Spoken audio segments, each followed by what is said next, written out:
Paano makaka-relate yung generation natin ngayon sa mga characters? Kasi as I have observed, mostly young adults yung mga character natin. So ano ba talaga yung main target nitong film na to? And lastly, for all the cast, anyone can answer. Sa ginampanan yung role, paano kayo nakarelate as you, kayo, sa character na ginampanan nyo? Like, mayroon bang scene na parang nagawa ko to or nangyari din sa akin to? Something like that. Or kahit sa character nila, di ba? Okay, si Direk muna. So, ano to, modern to, contemporary siya na film. So, it's set in the present day. Yung sa relatability, feeling ko more than relatability. Kasi ako rin nagsulat nito. So, sa pagsusulat pa lang nito, minsan hindi ka talaga makagawa ng pelikula or pagsusulat na parang hindi mo isinabuhay yung mga pangyayari.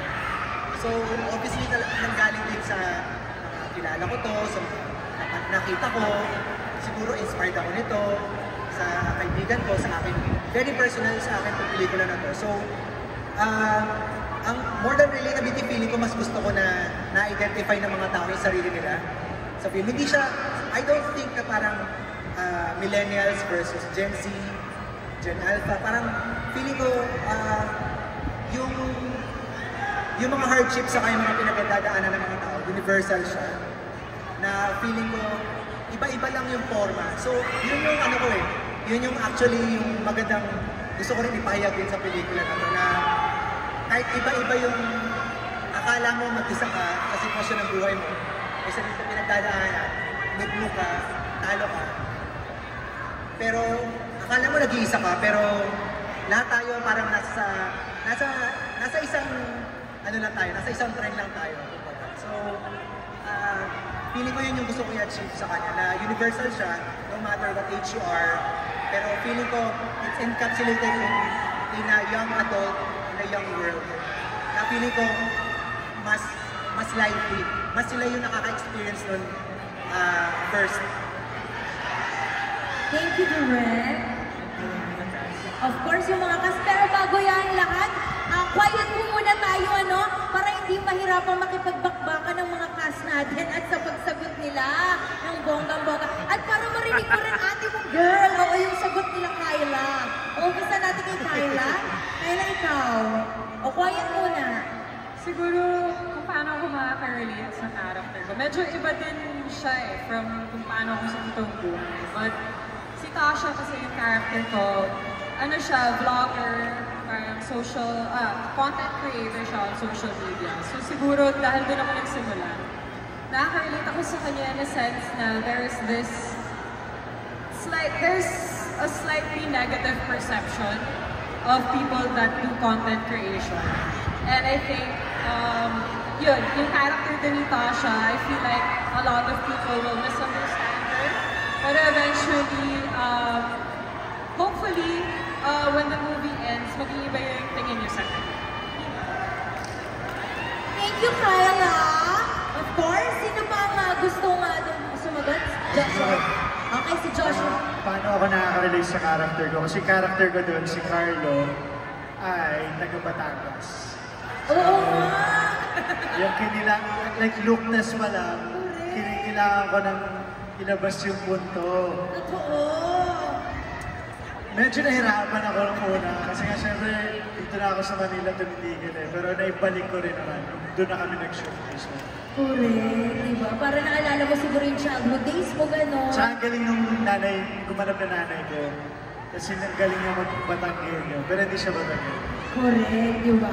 Pero in fairness nakita mo naman natin may polo ulit si Joshua. Ipapamigay mo ba ulit siya? Nawala siya ng polo. Spare na to. Alam mo ba yung nanalo ng polo kanina, yun din yung nanalo sa game natin. Ang swerte.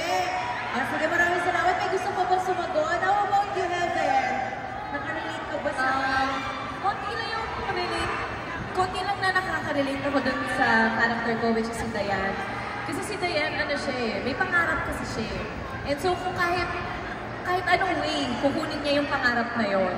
And so, siguro nagkamali siya at some point in her life. Pero makikita mo dun yung pagbabago niya. And makikita mo yung growth niya throughout the film naman. And so, ayun yun yung, doon ako nakaka-relate sa part na ngayon. Pero sa ibang parts, abangan na lang ng mga tao. Ayan, thank you, Ralph. How about you naman, Kuya Enchong? Nakarelate ka ba dun sa tanong? Oh, wait lang. Quiet muna para marinig natin si Kuya Enchong. Oo. Lalo ka Hindi. Siguro, yung pinaniniwalaan ng character ko yung nakaka-relate ako. Kasi, I myself, I don't believe in abortion. So, may topic na ganun eh. I think the reason why this film is also very good for the generation that we have right now is because we tackle things, we tackle subjects that are very relatable, and at the same time, it's a conversation that we're having right now, diba? I mean, recently we just talked about divorce in the Senate. So now, we want to approach this kind of subject na at the same time, people get entertained and absorb the lesson in a good way.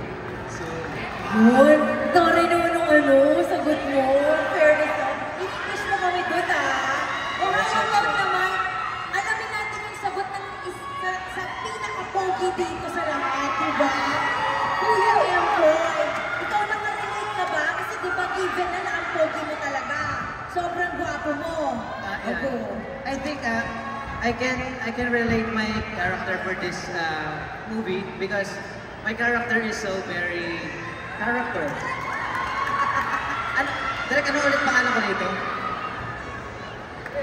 Nakalimutan mo kasi Playboy siya.